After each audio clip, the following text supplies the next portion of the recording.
just go and look. If it didn't communicate with you, then the artists have failed. Like you don't make art for other artists. You make art for everyone. Hjertelig velkommen til podcasten Hva er kunst? Today we're going to do this conversation in English. We have a very interesting guest with us, but before we're going to introduce him, please remember to subscribe either in YouTube, where we exhibit artworks along our conversation, or in your preferred podcast player. Again, we have a very interesting artist in studio today. Fadlabi is an artist with many talents. He works in different medias, and we are very happy to have him in the studio. Welcome, Fadlabi. Thank you very much. Could you please introduce yourself to the audience? My name is Cassius Fadlabi, but I'm Fadlabi. That's because there's not so many people called Fadlabi in Norway, so I just use one name. And I came to Norway a little over maybe 25 years ago or something. I came as a political refugee, and then I was lucky enough to get accepted at the art academy, and I've been just practicing art ever since. I paint mostly, and I do other stuff like performance. I work with poetry and stuff like that. Yeah, and many people, at least here in Norway, will be familiar with your beautiful poem that was written as in relation to like a terrorist attack, mainly as an initiative by the rap group Karpe. Yes. And their song Påfyll. You were asked to write a poem, and you wrote the poem Naomi, right? True. Yeah. Yeah, it's a beautiful poem. I recommend everyone to check it out. Also, we can add to your nice description of yourself that you have had numerous exhibitions, and also that you are working both within Norway and outside, so we can consider you an international artist. Yeah, hopefully. We will talk more about your artistship, but first of all, I was thinking that we could get a little bit the sense of, let's say, your art preferences. And what we normally do in this podcast is this quick questions. We have 5 quick questions where you are supposed to choose either one thing or another. Are you ready for that? All right, let's go. All right. First question is, do you prefer Jackson Pollock or Yayoi Kusama? Oh. Oh, man. I think anything that's... I should choose this something that's not like Eurocentric, so I go with Kusama. All right. Would you prefer an impressionist painting or an abstract sculpture? An impressionist painting, definitely. Would you prefer, architectural-wise, Notre Dame, the church, or the Opera House in Sydney? I think they're both ugly. I prefer the Opera House in Norway. Yeah, okay. Yeah. Well, let's say that then. Yeah. Would you never paint again or never read again?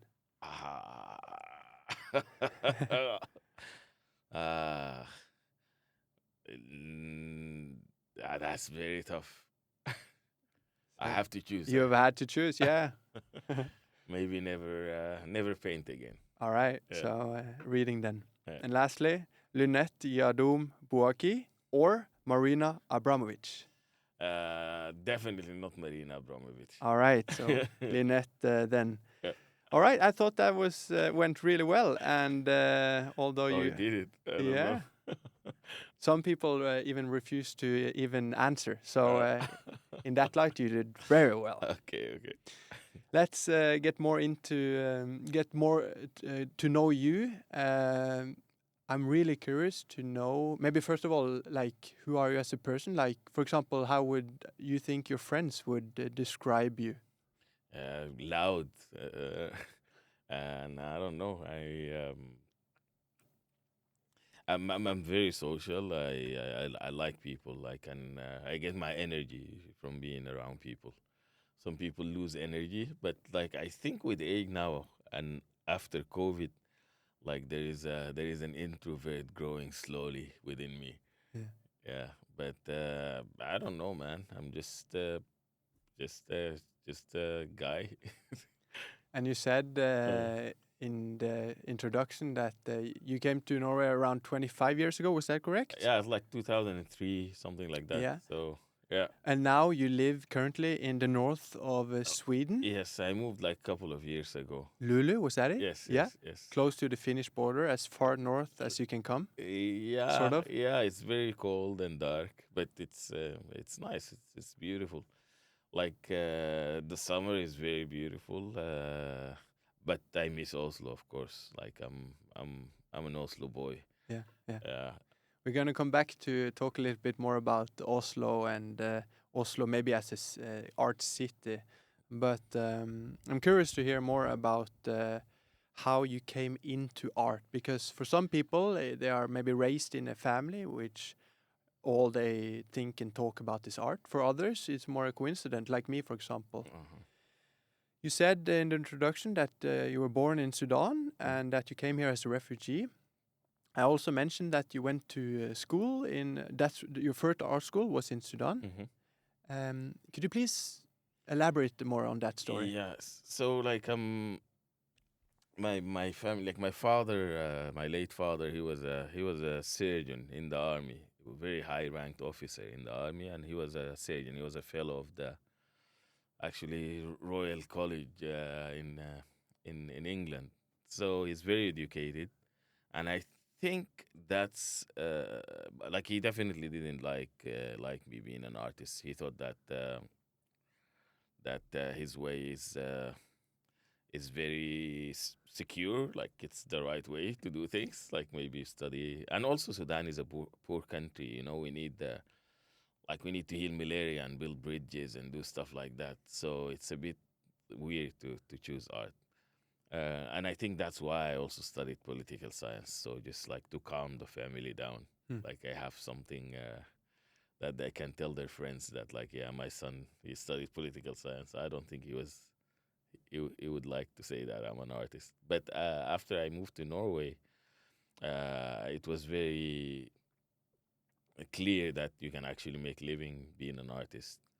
Uh, and yeah, and I was just lucky to be accepted to the. I applied only to the art academy just once, and actually at the same time I was thinking about maybe studying more, maybe like do some peace and conflict studies or something, like build on the political science. But then at the end, I thought like, yeah, come on, who are you kidding? You should be an artist. And I applied to the art academy. I was lucky to be accepted. I've read in an interview that if I didn't misunderstand it, you were an emotional as a youngster. Do you think that has something to do for why you stumble upon art in the first sake?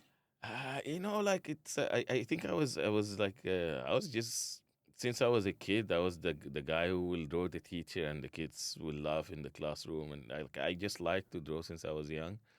But then, like when I was a teenager, uh, that was a very rich time for me because I was reading a lot, and I came into like an introduction to the philosophy of values. The book is called, and it was talking about what is true and what is beautiful, and what is right, or something like that. And that book just like confused me a lot, but pushed me more also towards trying to like be an artist or understand art a little bit. Yeah. So, if I understood correctly, you started off with political science. No, I was always making art. Okay. I even did those parallel. Like I was going to two universities at the Yeah, same time. exactly. Okay, yeah, exactly. Yeah. Yeah. Okay. So I studied painting, but just like you study mostly like the technicality. We have one of the very old art schools in Sudan, in Africa, in Sudan. It was established by the Brits, and during the Cold War, like Sudan for a period was like in the like a bit affected by Russia more than the West. So we have so many teachers who have like studied in the tradition of like Russian painters, like very strict, very very skillful, very good. Like and the teaching there was a little bit like that. Like you will just draw for 1 year only with pencil, and yeah, And copy other yeah, great yeah, artists. and look at models and just paint Okay. like draw them right, the proportions, like light and shadow and technicality, basically. Yeah, yeah. Uh, uh, and that was fun. But when I came to Norway and I was accepted to the art academy, I was very shocked that some of the people who made it, because it was very tough. The like we were, I don't know, like 500 applicants. They pick 50 to some entrance like exam, and then 20 will get a place to study. Yeah. And some of them couldn't draw, and I was like, what is it? Was very confusing because I wasn't really exposed to contemporary art. No. So like I think in Sudan I learned how to paint, but here in Norway I was more exposed to why do I even paint? Like why do you even make art? And that's very tough. That's a way more difficult question. Yeah, yeah. Yeah. And we're going to come back to that question. Yeah. But I was wondering, first of all, if you have, let's say, brought any idols or certain art pieces to the podcast. Is it someone that has inspired you more than others, or? Probably like some of our Sudanese pioneers, like a guy called Ibrahim al-Salahi. I don't know if you. I think if you Google him, he's very big. Like you will find some of his works. And then like I think when I was like younger in Sudan, I was also, because you get into street art and stuff, but like not in the way that you do it in Norway. It's always political there, and it's very dangerous. Like you will not like tag your name all over, but you'll write like down with the regime, And Yeah. if you get caught, it's not a good thing. So I think then I liked I discovered Jean-Michel Basquiat, and I was like, man, this guy is very interesting. Yeah. Okay. Yeah, Yeah. yeah, Yeah. yeah, yeah. Yeah. Yeah. Because he's also very poetic. Like I like his poetry that he like Sam was dead and stuff like that. In his sort of graffiti works and Yes, also his paintings. yes. Normally he did a lots of graffiti that was just like short poems in a way. Yeah. And that was nice. Like it was nicer than these political slogans. It was like poetic. It made me think more. Yeah. And then also there are so many writers. Like I think there are so many projects that I will write first. When I'm done writing, then I will realize it into something visual. Yeah. Or pick a medium. Like is it gonna be a performance or installation, or is it a painting or what? Like, but it starts with the writing. For you, it does that. That's your process. At some Is that what you at say? some at some at some projects, yeah. Okay. Not always. So I like so many writers, and I'm very fascinated by uh, by how can you translate stuff that's not possible to be translated, like poetry, for example. So like one of the most interesting people that I really like is Gibran, because Gibran Khalil Gibran, he is Lebanese, so he was very skilled in Arabic, but he decided to write his book in English. Okay. And this book, when it's translated, the Propheten, it's translated so many different languages. I don't think it loses so much when it's translated, because he was also limited in his vocabulary, but like his poetic sense was still very sharp. Huh. So the few words that he chose and like put together, if you translate them, you'll find them in every language. So the poetry doesn't get lost, Okay. and that's a very beautiful thing. Like, yeah, it's like it's something that you always like strive to as an artist. Like, do something that could communicate with everybody. Yeah. Like, Universal truths in eh, a way. yeah, in a way, or universal like mean of expression. Like, yeah, I mean, like, of course, like when you just use images, or like when you're a visual artist, you think that this is what you're doing, but that is not necessarily the case, because like like the economy would play a role. I think like people in the West are more exposed to art, so they may be more trained to even see art. Like My father was very educated. He thought like he told me like but maybe you can do art in your free time and just have a serious job, you know. And I don't think that he was so capable of. I think he will like if I took him to see a performance or something like that. I think it would be a very funny experience. I don't think he will take it seriously at all. No, no. Yeah, like This is because I can really much relate to this. mm, Both myself, but also my friends and even family would yeah, be skeptical of at least go to the, let's say, more experimental performances. yeah. I guess most of us would. But what do you think this has to do with? Is it training, study, Yeah, I just like it. exposure? Yeah, I think so. I think you need to see like some art train some muscles to even take it seriously or accept it at Yeah, all yeah, as a serious thing to yeah. look. Yeah,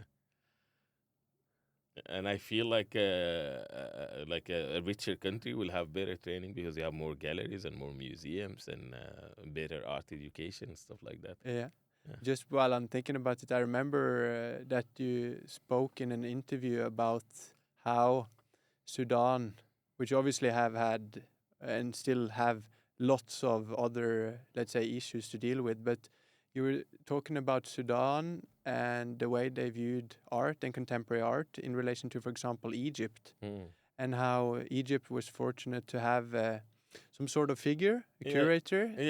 yeah. I mean, like when it comes to contemporary art, there were like early efforts in Egypt, especially like from people like Bassam El Barouni and Mahmoud Khalid, and like in the 90s, they uh, they decoded contemporary art. I think we all make fine art there. We study also fine art, but to make contemporary art, like you need to just there is like a code that you need to break to understand it's not so difficult, you know. You just need a person with an idea and you can make art.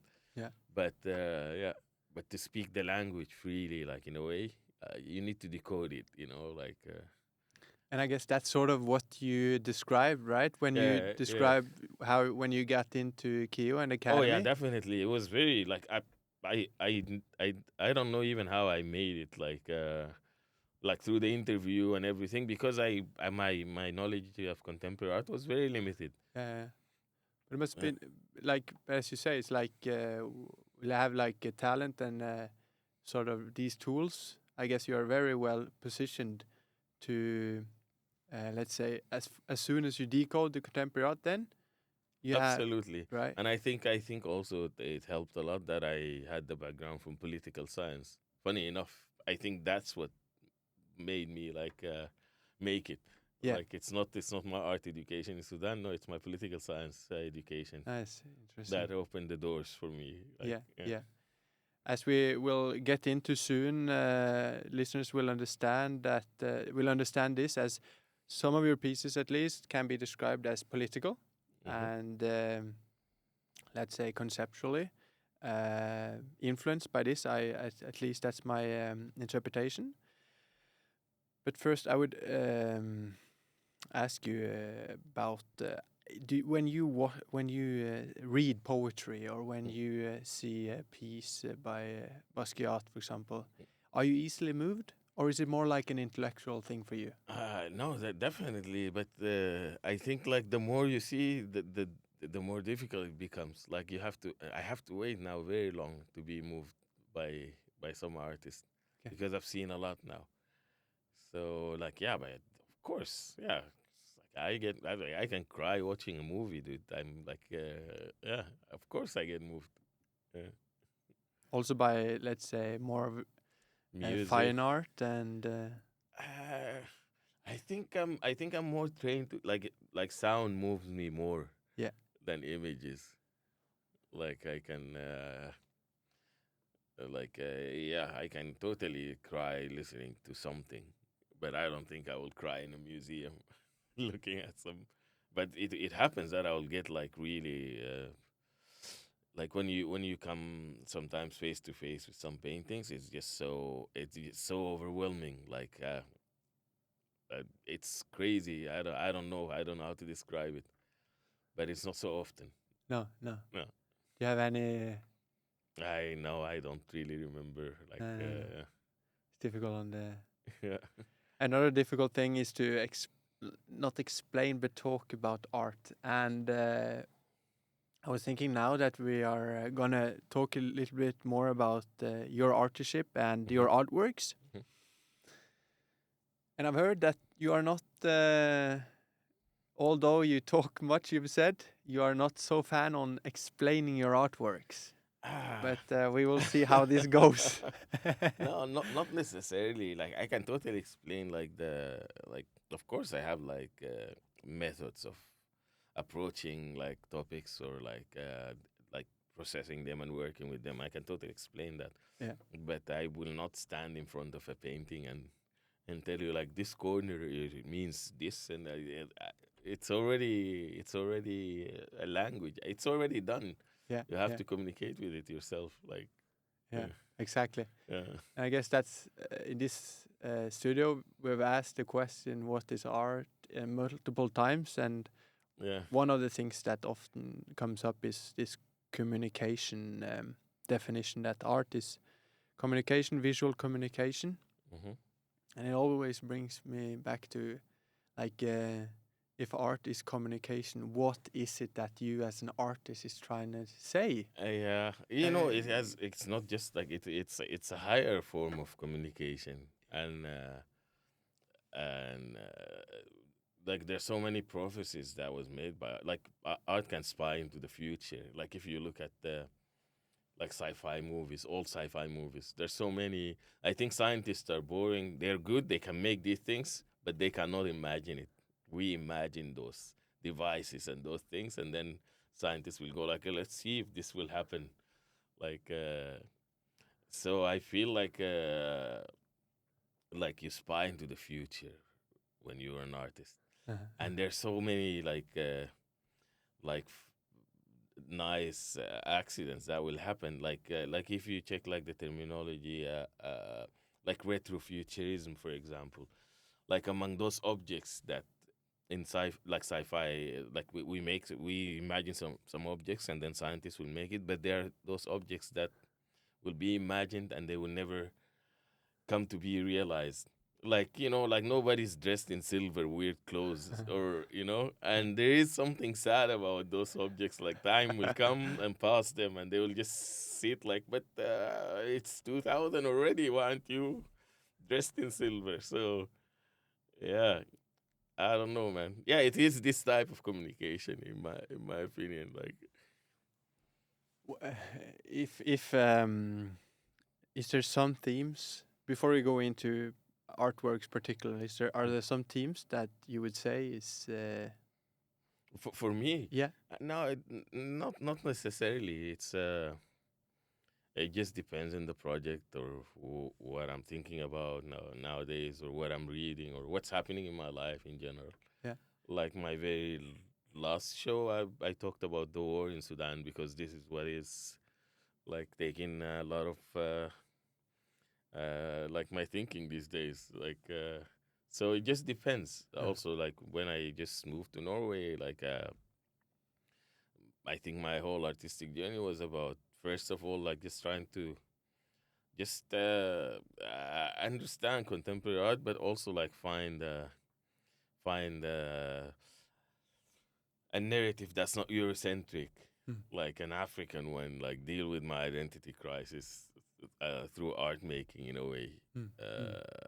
Yeah, or just like do social commentary on stuff that you see, like contribute to this new society that accepted you and now you're part of it. Like the Congo Village, for example. Yeah, which we will get into. But Yeah. so I understand that it's sort of you use yourself as a person, and seems like a very personal way of working. And I guess maybe it's all artists do this. Maybe I don't know. I think so. I think so. But I feel like one of the things that I discovered when I just started studying at the art academy, that we're like people from my part of the world, like the wrong side of global economy, like Sudan.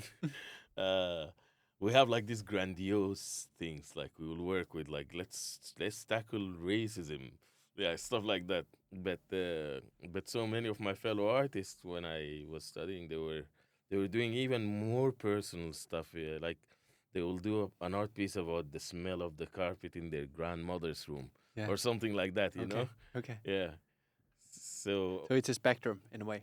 yeah, but I feel like we're maybe a bit megalomaniac when we come, or because like we lost the birth lottery.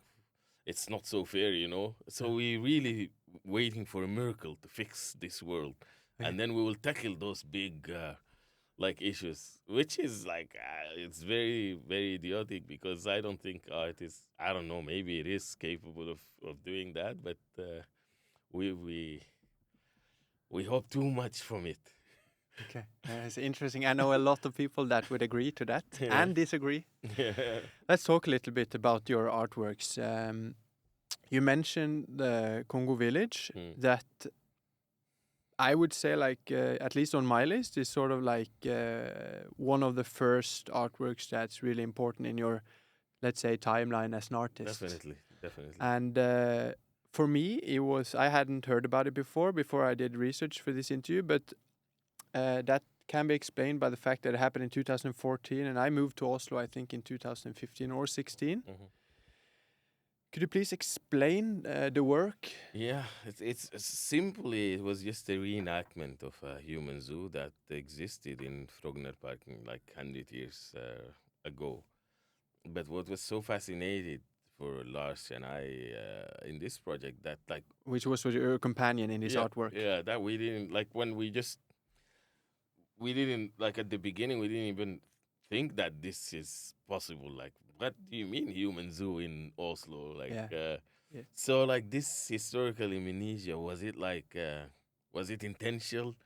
Like, that was a big part of the research. Like, you know, the Norwegian self image of goodness that we have now. You know, like to achieve that, do you need to forget like those things? Yeah. And also just to uh, like trace the evolution of superiority or of racism. I mean, 100 years ago, it was easy. You know, I'm black, you're white, you're better than me, and you have pseudoscience like eugenics and scientific racism and whatnot. But like in an egalitarian society that is for human rights and gay rights, and you know, like a feminist society and like an awesome place, you know, like how do you still practice your superiority? And to do that, you need to like because it's still there, and we see it like in the growing of populism. We see it in vote like in every election. We see that the populism is growing. Like this sense of superiority is also growing. Uh, but now I feel it's more of like it went from ethnic superiority to moral superiority. Like I would say that like Norwegians are so good at equality that you can't be equal to them, you know. Uh, and maybe this is a new way of Uh-huh. practicing superiority. Okay. Yeah, And so this reenactment of this human zoo, which I also must admit I didn't know of before this yeah, artwork, and I guess that's what you're saying, that's part of the point of yeah. underlining this collective amnesia, like forgetfulness. That's one of the things, and Yeah. also just like you know, it's a very long project. We work on it for like 3 years. Mm. And In relation to an anniversary, right? yes, Like 100 years since since the constitution was signed. yeah, yeah. Or 200 years. Yeah, 200 years, but 100 years since the celebration with the Yes, human zoo, yes, I yes, guess. yes. There was Yeah. a very big verdensutstilling in Frognerparken with like berg-og-dal-bane and like you know, like showing the lux industry and stuff like that. And a big part of it was the human zoo, the Kongolandsbyen. And funny enough, we discovered like when we were researching that the people were not even from Congo; they were from Senegal. Yeah. But the contractor they picked Benu Singer, who I discovered also that he's a very important person because he is the one who established the first opera company in Norway. Huh. He's a Hungarian Jew. He just I don't know if they knew they were not Congolese or or he told them they're not Congolese, but it was those professional like travelers from Senegal Huh. actually, and so many of them when we went to Senegal, Lars and I, to check if we can find anything about them in the archives there, we found that they became later on big in the cultural life, like they're museum directors and stuff who actually they are like their ancestors were in this village, Huh. like so like this also was very interesting that like it's not like a human zoo. You would think like you just catch some people and put them on a cage. No, they Mm. were performers. Mm. We discovered that like in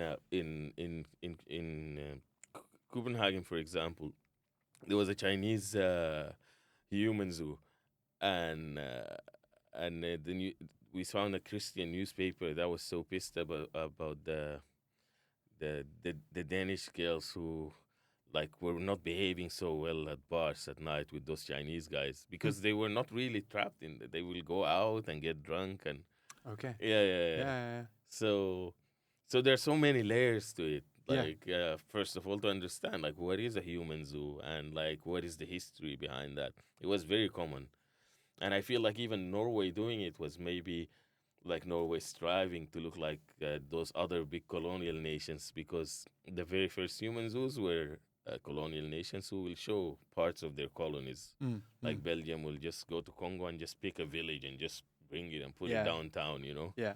So Norway with no colonial history like those other countries, probably you want to look like a great nation. So you will also have a human zoo, you know. Yeah. Yeah. Uh, but also Norway, in our research, we discovered that Norway is not like it's not so innocent. Like it's not true that you don't have colonial history. Recent, not the Viking one, but because Belgium didn't have really a big army, so many were mercenaries from Scandinavia who went to Krieg school in here in Oslo and stuff, who worked actually in Congo and chopped hands and you know, and Yeah. made money Yeah. doing that. Yeah. Yeah. Yeah. Yeah. Yeah. And all of these layers, some tragic and horrible, and others. Would you say, like, for example, that some of them were performers Mhm. and did it maybe more voluntarily than one would think? Totally All of voluntarily, and they this, went back home after that, and they were yeah. actually probably went to another human zoo somewhere else in Europe. And did it voluntarily. Yeah, yeah, Yeah, yeah, definitely. yeah, yeah. They get paid. Yeah, Yeah. which is not maybe what one think when hear about the human zoo. I know I at least thought that was like captured and in jail, but still the main takeaway from this, because I know that lots of people would question, and I know also back then, let's say the artistic value of this project Mm. that you did with your colleague Lush. Lars, Yeah. and for me, it's clear now that I've done some research, but I know I did question it at the beginning. You say that you reconstructed this Congo village. Can you say more about the artistic idea behind it? Yeah, so like we thought that's the best thing to do is just to like from the archives, from the photos we have, to just like build the exact same village at the exact same spot 100 years later. And also we sent an invitation to the king because he opened it in Oh. 1914. Huh. Of course, we didn't hear back, but but we just wanted to do it exactly the same, which is impossible. It's the first one was in itself a misrepresentation. The architecture and everything, it's made by Norwegians, you know, like it's their imaginary of what an African village will look like. Yeah. So this is a misrepresentation of a misrepresentation anyway. And then the other challenge was there were 80 people exhibited in the first one. How are we gonna do this now? Since we want to talk about this new type, this camouflaged racism, you know, like or superiority. So what we did is we sent an open call in eFlux, and people just volunteered to be, but we didn't ask them to be African, and we didn't ask them to dress in a certain way. So at the opening, they were there. They were just among the other people, but like nobody knew who's who. And this was also very nice and important for us because we knew that there's some people who were looking forward to see like Africans exhibited, this project we get criticized by anti-racist and by and racist. Like a racist thought that we were like, if you don't like it, just go back. Like you can't criticize our national image. It pissed them off, and we feel that anti-racism itself is also very lazy, and that's why it's not up to face those challenges. That's why Trump would win. Like I feel like anti-racists, they just tap each other in the back because they feel they're in the right side of history and they don't do a good job. Okay. So we feel like we need to also question, like do quality control in anti-racism and just push it a little bit further. And I feel that project maybe was about that as well. And so so what we understand then is that it has, let's say, less to do with the final product of this artwork, but it has more to do with this discussion and the research that you and Lars did. The the day the human zoo was open, I think the project was over. It was all these 4 years of just like playing with the imaginary, being in media, opening those discussions, like pissing anti-racist and pissing racist also. We were, like me and Lars, our photos were in so many Nazi web pages and stuff like that. And the project itself was the most talked about actually in contemporary art, I think, till today, as a Norwegian project, internationally. Okay, it was very much discussed and debated. Yes, absolutely, because they just pick the headline and they think like, what? These crazy Norwegians, they want to exhibit Africans. And then like somebody in New Zealand will call and somebody from Japan will call. And so that also fun to do, like how easy to influence the press and just like totally like how easy to control the discourse if you want to. Yeah. Like to be, if you're a little bit cynical, like the clickbait thing, it's so easy, and it's a way to drive economy now. People like actually make money from this now. Yeah. So it has so many layers for us. But for me, it was also like my very first very Norwegian project. Like it's about Norway and me as a part of Norway discussing a very Norwegian issue, So yeah, that's why actually, you're right. It's definitely my very first big project. Is it, looking back now, it's 10, 11 years ago since it was finalized and about 15 since it started then. Mm-hmm. Is there any regrets or is there something? No? No, I think it deserves a book because we have so much materials. And I think the discussion around it, like now, it's way more relevant than it was back then. Like we did so many phases from it. Like one of the phases that we did was we did like in Bergen Assembly we did a project connected to this before the 2014, and it was about a human zoo contemporary that exists today in northern Thailand. Yeah. The long neck women, they call the ones who have rings and stuff. You can today pay money, go to one of those villages and touch those people and see how they live. But this didn't affect anybody, like nobody wrote about it. It's not so dangerous, But like when you mess with the Norwegian self-image, then everybody will get pissed, Then people want to talk about it, and also haters who want to like get like those Scandinavians who think they're so nice. Also will talk about it, So it was it was very interesting how people react to certain topics, like this is a danger that you could actually protest against. Like, let's stop that human zoo that still today is open. Well, isn't that more urgent and more important? Yeah. But actually it's not, apparently. No, it's funny and tragic in the same way.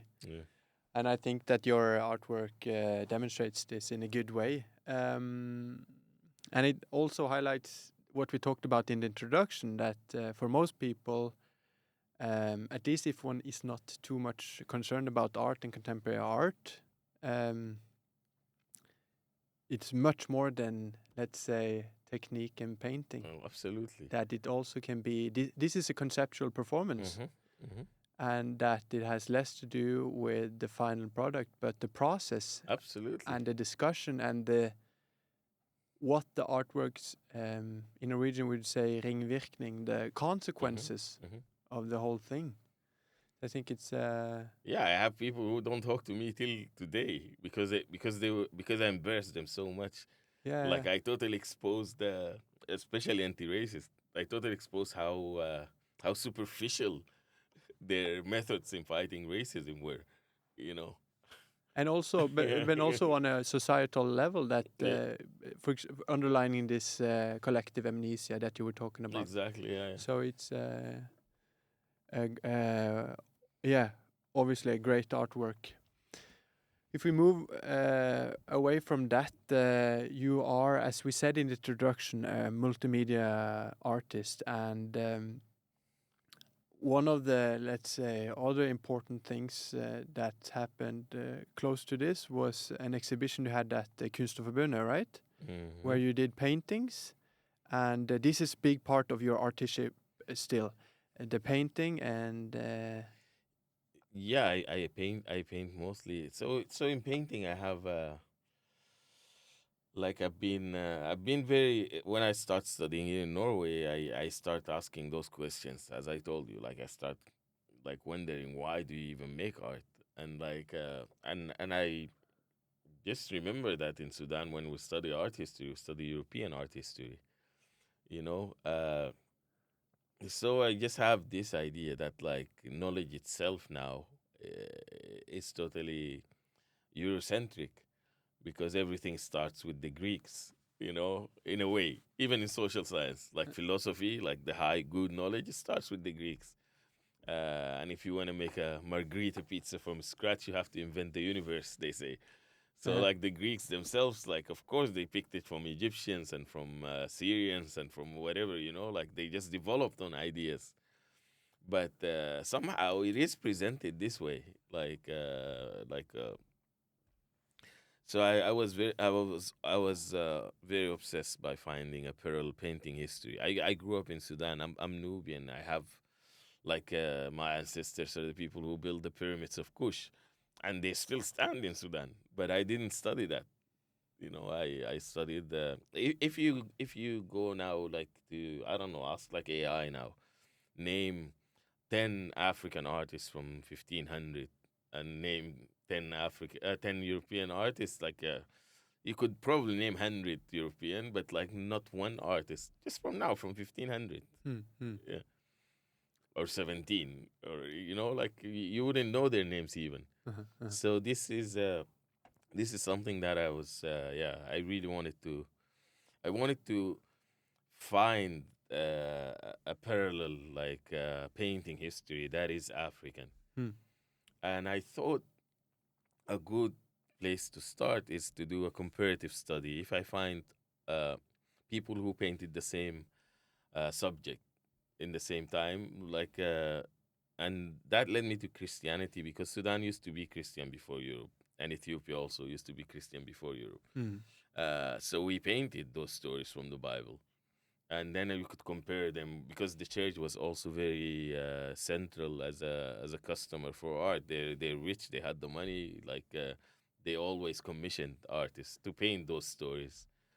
And yeah, I just started dissecting from there and try to find a similar way of painting that is existing today, and that led me to commercial sign paintings in Africa, like barber shops and stuff like that. Okay. And it's very similar. The palette, like the distortions are similar. Like the way they paint is very similar. As it was, as the old Church paintings in Ethiopia. Yeah. Okay. Yeah. So they have similarities. So, definitely. Across 2,000 years, or. Yeah, definitely. So I feel like it's probably just like evolved like from there, because and also you can find like it's even those who were displaced because of slavery, like you will go to Brooklyn and find a barber shop, and the painting will look like a barber shop in Dakar, in Senegal, or in Ghana, like the choice of colors, but it was also very expressive. Like in Dakar, you will find like a chart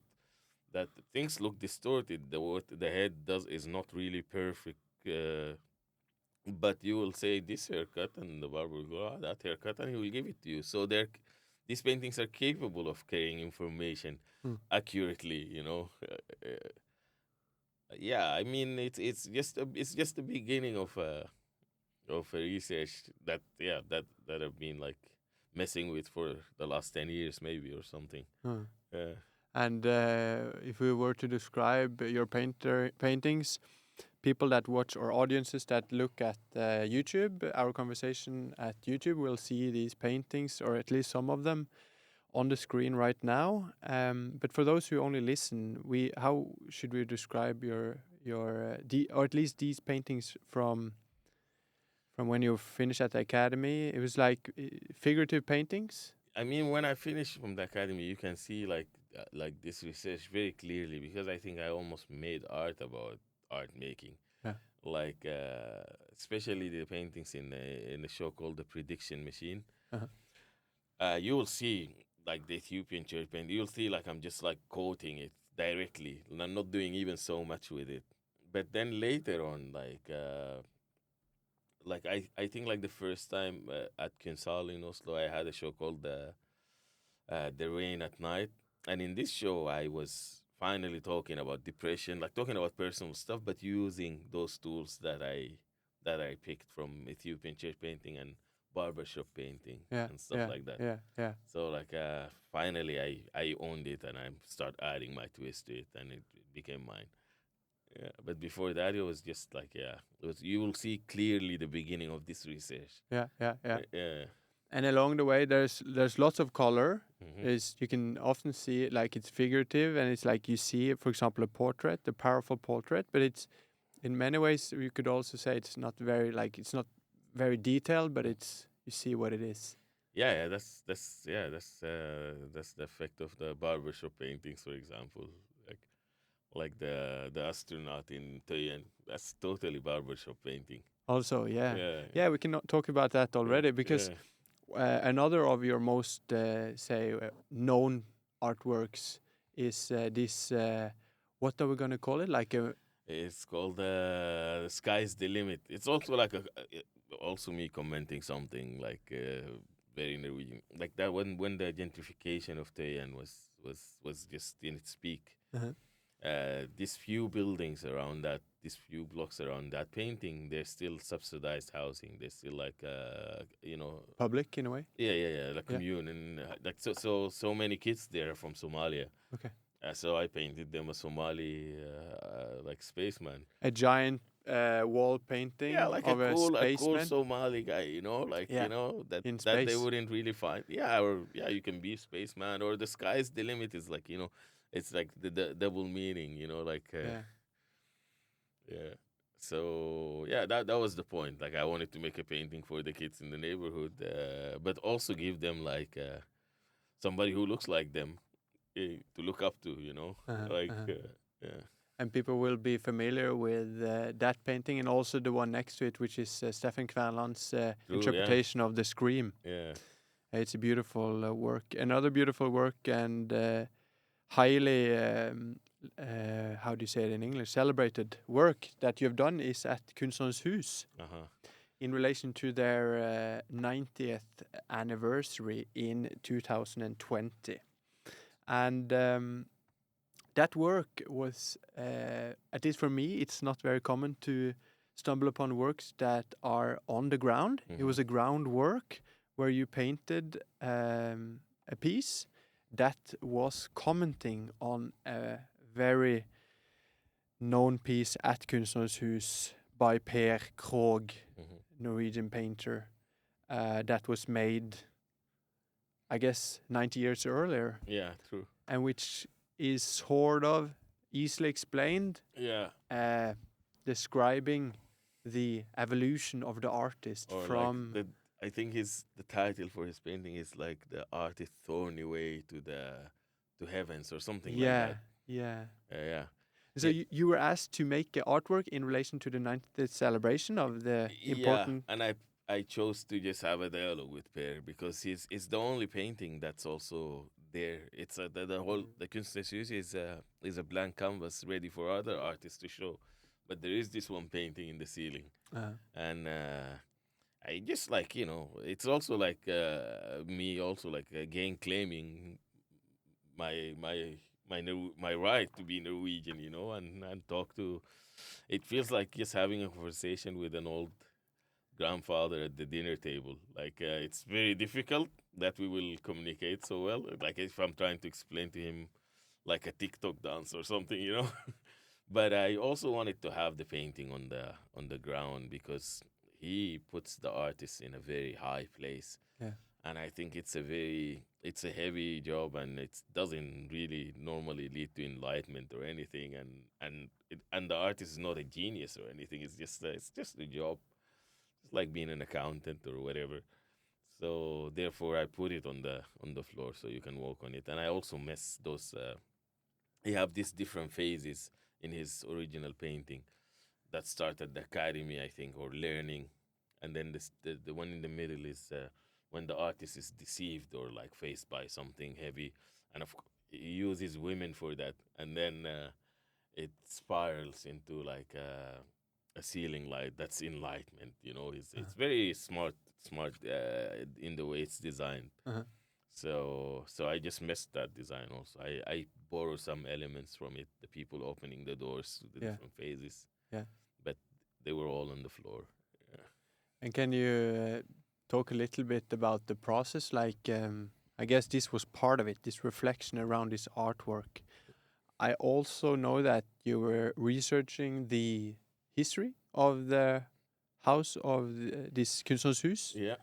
Yeah, absolutely. I included some of that also, some of that information, but like because it's such a big honor and you want to do something like that will somehow reflect like the event itself, but at the same time, I just wanted to just make a painting and just have a nice dialogue with Per.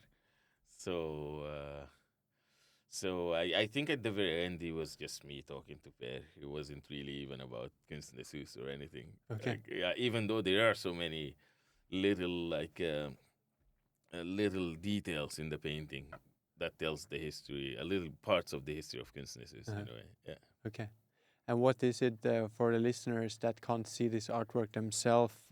What is it that we can see at this beautiful artwork that was actually ended up being bought by the National Museum? Yeah, what an honor. Yeah. And today is. I don't know if it's on display now, but it's probably one day it will be. Yeah. Because it's a very big painting. Yeah, it is for sure. Yeah. And it's again much like we described earlier, figurative painting with It's definitely Barber shop and Ethiopian church painting and lots of color. Yes. But also, let's say, big universal sort of like archaic figures and symbols. A very rich painting. Yeah. Which is, among other things, being celebrated for its. I think the curator described when it was bought, it was described for a uniquely ability to combine color and rhythm or something like this. Yeah, probably. How did it feel? First of all, how did it feel to get asked to do the? It's a great honor, of course. Like a great honor. Like the painting was in the floor, and then the curator came up with the idea to put the names of everybody who showed in that room. Okay. And among them, there were like Picasso and Salvador Dali and and Christian Krug, the guy who even found my art academy here. And like you just feel you feel like very honored, Van Gogh, and then at the very end you see your name with them, which is amazing. What an amazing feeling. Yeah. 100%. And when Nasjonalmuseet wanted to buy it? That's one of the greatest honors ever, because like now you are part of the Norwegian art history, because museums normally preserve those works better than you know. Mm. So yeah, now maybe one of my great grandkids one day will see his like his last name in a painting. Yeah. That's a great honor. It is for sure. Yeah, Yeah. yeah. Fast forwarding 5 years till today, I know that at least on your recent exhibitions, there's been more abstract paintings as well. Mm-hmm. How would you describe where we are now in your practice? Has it changed from? Yeah, it always does, you know. Like recently, like the very last show I did was in Lusaka, and it was just black on black paintings. Like at some point, you get a bit tired from all those colors. Mm. So, but I don't know what I'm gonna do next. I have no idea. Like we will see. Yeah, I hope to keep evolving always. Like the moment you stop evolving, that means you're done, basically. So yeah.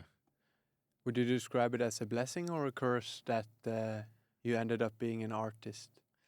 Oh man, it's like the British, they say, like, if you like your job, you don't need to work a day in your life. I don't feel even like I'm working. It's an amazing profession. It's really nice actually. Yeah. To be an artist. Yeah, it's very luxurious. You can just pick a topic and research the shit out of it, and it's work, you know, and you get paid doing it. That's fantastic. But a lot of guests in the studio, they also describe it as hard at Definitely it points. is, but like, like you don't want it to be that easy. No. No, that's what's so. That's most of the fun about it. What would you describe, if anything, that's most challenging? I mean, you're always scared, you know, like you always seek this affirmation. Before the opening, I'm always like really scared that, like, what, maybe I just messed up this time. Mm. And this will happen over and over and over again. You Mm. always have to do something that people will actually, like, that will communicate with people in a way or impress them. And Mm. that is very tough. Mm. Mm. Yeah. But it's important for you? Oh, definitely. Like I have to. I kill so many darlings before the few stuff that I choose to show. I have so many. I have lots of dead bodies in my studio. So uh, What about, we talked a little bit about it in the introduction. And before we started recording as well, like now you live in the north of Sweden. mhm. It must be for the most part, very dark and cold place. How do you think this, if it does, affect I don't your? really like it. I really love Oslo, man. I I need Oslo. So like when I'm there, I'm normally just not happy until I come here. Okay, Yeah, but do you charge think? the battery a bit and then go back. Okay, Yeah. so but do you think it impacts your? I mean, you describe your. I definitely like yeah, I like in my recent works now in the studio, I think I spend more time. Like I'm not in a hurry. Yeah. Like the tempo is like, or maybe just me getting older. Uh-huh. Like it's more detailed, the stuff that I do now recently, and Okay. I spend more time in one painting than I used to do when I was in Oslo. Yeah. Yeah.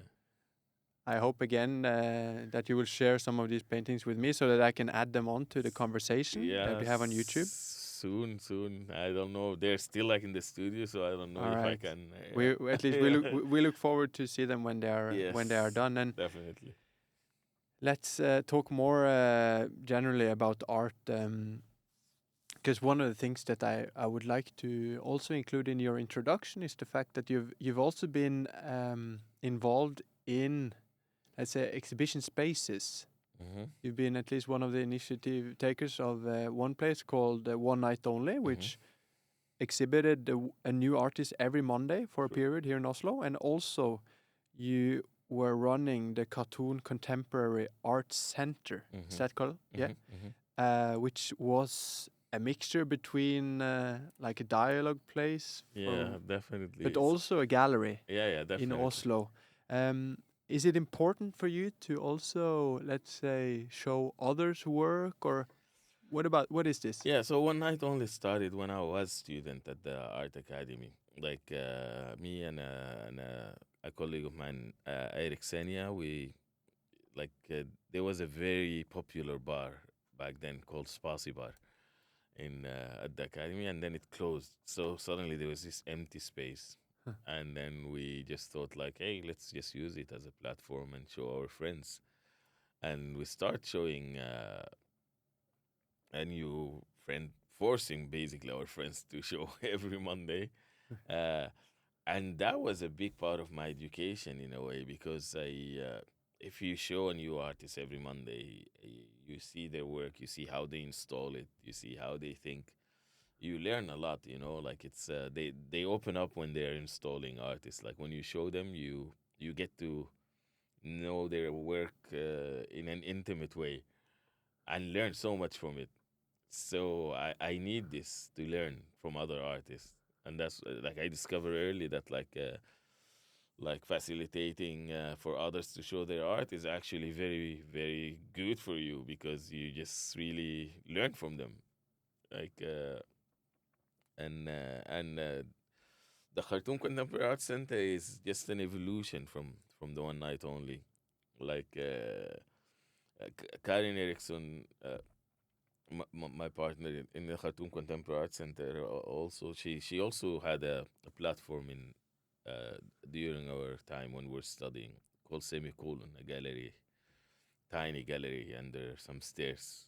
Uh, so the Khartoum, like the idea of it is just like it extends also from this research that I'm doing, like from where like things being Eurocentric, uh, uh, trying to understand like what is African art, for example. Like, is it made by Africans or is it a genre? Like, can I find a German African artist? Like, like there's white reggae musicians. Why don't I see that in visual arts? Stuff like that. And also just trying to guess also the future of art spaces, not this white clinical white space, like more of an active place, like Hmm. where uh, where the whole place could change. Like sometimes we turn the whole place into an art gallery, and sometimes it's just a place where there is a concert or just a DJ and people, yeah, and a social place where people can meet and discuss and talk about art and politics or whatever. Hmm. Yeah, Sounds like a beautiful place. yeah, it used to be. Yeah. Yeah. Unfortunately, it's not up and running anymore, but maybe in the future. Yeah, well, I'm too old. I don't think I will. It's very. You think it's an easy thing. You will do it like beside your practice, but it's very exhausting. Yeah, So which yeah, everyone in the industry can testify to, yeah, working in a bar. yeah. We have a thing we always do in the podcast, and that is throw out a myth, which can either be confirmed or deconfirmed. And Okay, today's myth is the following: okay. a good painter is the same as a good technical painter. True or false? Definitely false. It's false. Yeah. So I know that at least lots of people that I spend time with would often, if not directly, so indirectly, think in these terms. That if they see a very highly technical, mainly detailed painting, for example, by you, they would consider that artist better, a greater artist, than someone that made, let's say, more childish Yeah. artwork. I mean, I mean to. I feel like abstract is like in Sudan. I have a classic training, so like in Sudan, people who will do abstract, they have to first like draw a model and do these things. Mhm. But that's not always like. I think a good painting is just a painting that will move you, Mm. and that's very like no technique will help you achieve that if you're not sincere in art making in a way. Mm. So I don't know. It's just if the painting is communicating with me or moving me, that's a good painting. Mm. And I don't really care about the technique so much. Yeah. If we are trying to be a little bit philosophical here, or what do you think a great painting then is about? Is it about the artist being sincere, or? It's just it's a painting is just a mean of communication. Like now, when you're a contemporary artist, like those are just tools. Like if it's a painting or if it's sound or if it's you just pick it because it fits the subject that you want to talk about better. Yeah. Like if it's an installation or if it's a sculpture. Like I think the subject will decide. It's you have a box of tools and you pick the one that's the best for this subject. Yeah, yeah. Yeah. I would like to know more about this research that you've talked about and that has concerned you a lot during your artistship, namely what you said. Does it exist something called African art? And I also know in interviews that your artwork has been called too Norwegian, and you also have said that you want to paint African. Yeah, but it's just a genre. Like I am a Norwegian artist. My training, I had it in Norway. I studied in Norway. I'm surrounded by colleagues who are Norwegians. Yeah. Yeah. So yeah, I'm definitely a Norwegian artist. So Definitely, yes. But oh yeah, but I think that yeah. you've said in an interview that when I think you got a reference or like question to exhibit in Sudan, and then Yeah. they sort of said, okay, this is not the right fit because you paint too much Oh yeah. Norwegian, I think you said in an interview. Yeah. But I mean, yeah, there was a big show about the history of now contemporary art in Sudan. It was in Sharjah, and I wasn't picked for it. Like not me and not Ahmed Umar, also who's also a fellow Sudanese Norwegian artist who studied also at KU. yeah. So yeah, maybe something happened to us. But what about this question that concerns you a lot? Uh, does it exist something called African art, like a genre, and what in that case Oh, characterize it? definitely. But I think we just like what it lacks is just more research and writing about it and stuff like that. Yeah. I feel like the breakthrough that to modern art in Europe, I feel African art is responsible for it.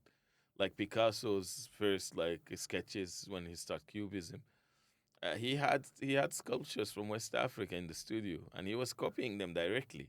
Like he wasn't even like inventing anything. So yeah, definitely there is African art, but I just don't know so much about it. No. Yeah. And also, I heard that this distinction that lots of I'm not trained in art, so I don't know this for sure. But as far as I've understood, that's like one of the characteristic of a modernist wave that came around mid-century and before that is this turn away from, say, like a realism, away from this illusion, more Yeah, towards. so this is also a bit like complicated because this is also the time that like terminologies like primitivism were coined. Uh and I feel it's a way to also like just appear like you are the genius. The European is the genius who saw like in this primitive stuff something higher or whatever. It was there, it existed. There are artists who are making it. Like so much of the African art is not back then. It wasn't about capturing similarity. It was about something more advanced. It was about the essence of the image, stuff that like modern art like try to chase later on. So I don't know. I feel like we need to just look at this history and analyze it and dissect it better. Uh-huh. Yeah. I mean, art is very Eurocentric. Like the highest honor that I could have ever is, for example, to show at Venice, like have the Nordic pavilion. But there's no Somali pavilion or Bangladesh pavilion or like look at those pavilions and the sizes of them. They're mirroring like the colonial times, like directly mirroring colonial times. Yeah, because Yeah. they're not present in the. Because you need like the economy of art making also, Yeah. and like it's rich countries that control art. Like and it's supposed to be like these are the platforms we're supposed to discuss our progressive ideas, and lead the resistance. There's so many contradictions in it.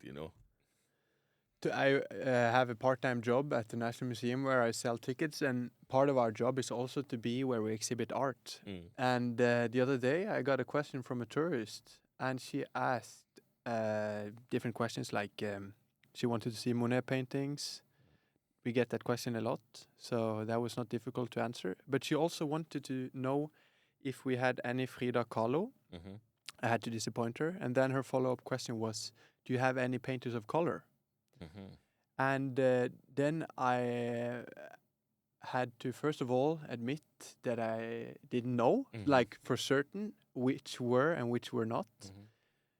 Luckily enough, I knew a few, so I sent her in that direction. But it also made me think to what extent, and I would be curious to hear what you think about this, especially in relation to this thing that you have talked a lot about now. Like, is that question important? Is it relevant to ask for? I mean, like it's I don't know, like in a museum of this size, maybe it is because it's like a big part of it is just showing like it's like the archives of art making in a way, or just showing the history of it or something. And a variety. Yeah, and the variety of it. Yeah. Yeah. So maybe I don't know.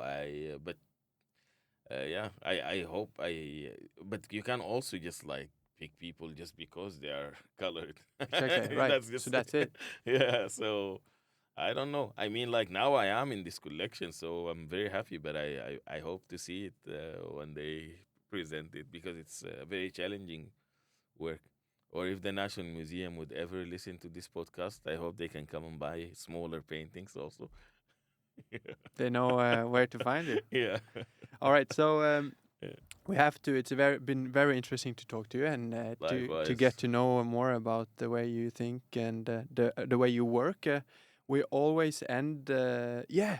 All right. So also got some question from Instagram All right. from viewers. We have to Oh, just really quick go to those, and then okay. we're gonna finish with some normal questions, if that's okay. Yeah, definitely. Yeah.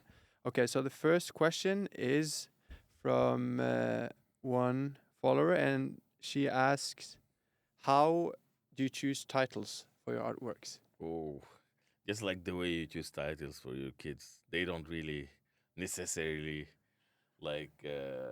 Sometimes they are like I'll try to like look at the subject or whatever, but so many times I just name them just to know the difference between the different pieces. So What about if we take this, for example, the one you did at Kunstner's Hus? that was the last thing that I came up with. Like after the painting was done, and like they had to pressure me to find the title. Okay. So it was very difficult to find a title for it. It was called the Onset of Vertigo, and it's just like yeah, I just stood in the painting and I just felt like yeah, this is just like the onset of vertigo in a way. Yeah, A and that's why. poetic title. Yeah, sometimes yeah. Also, we got a question about reading, and it's okay. We already got that one covered, but so you read a lot, Hmm. but do you also the following is that if you have a favorite book or a favorite author? Oh, that's very difficult to answer. It depends just on what subject I'm researching. Yeah. Yeah. We already know the poet that you mentioned. Yeah, Gibran is very amazing. Yeah, Yeah. I love Gibran. I love, the South American,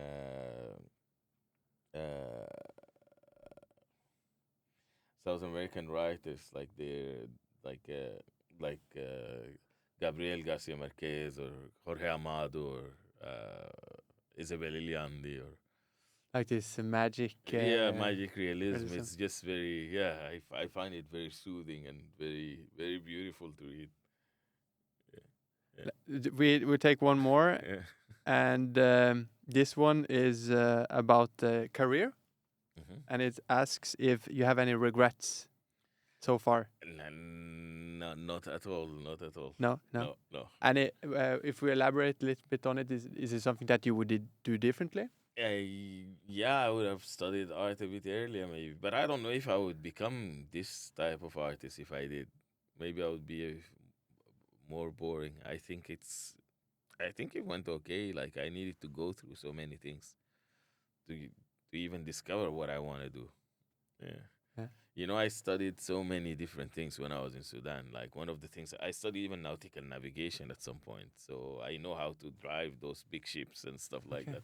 Yeah. So I was a very confused young man. Yeah. Yeah. Emotional and confused. Yeah. Sounds like a great starting point for a great artist. All right, so we're gonna finish up with 2 questions that we always ask. First off, would like to know how you would advise someone to approach contemporary art. Ah. I don't know if I'm a good person to give advice. Like, what do you mean? Like how to look at it, or Maybe how to decode it, like you learned to do when you came I from think Sudan. this responsibility lies within us, within the artist. Like you're not, you just go and look. If it didn't communicate with you, then the artists have failed. Like it's not your responsibility to like be smarter or figure it out. No, like you don't make art for other artists. You make art for everyone. Yeah. So But what about the things you talked about when, for example, this Egyptian? yeah, but that's for artists, like to make art. Okay. For more like, let's say, professional wise, to create a culture and a Yeah, and also to be establishment. included in contemporary art and get invitations and whatnot. But Yeah. but you want to consume art, you just like if I didn't move you, that means I failed. So it lies within me, like the responsibility. I Yeah, like that attitude towards yeah. it. Lastly, Fadlabi, what is art? Woo. uh, Art is a tool to spy into the future. Okay, with that wise words, we finish off this Thank conversation. Thank you so much for Yeah, thank you. Thank you taking for the the time invitation.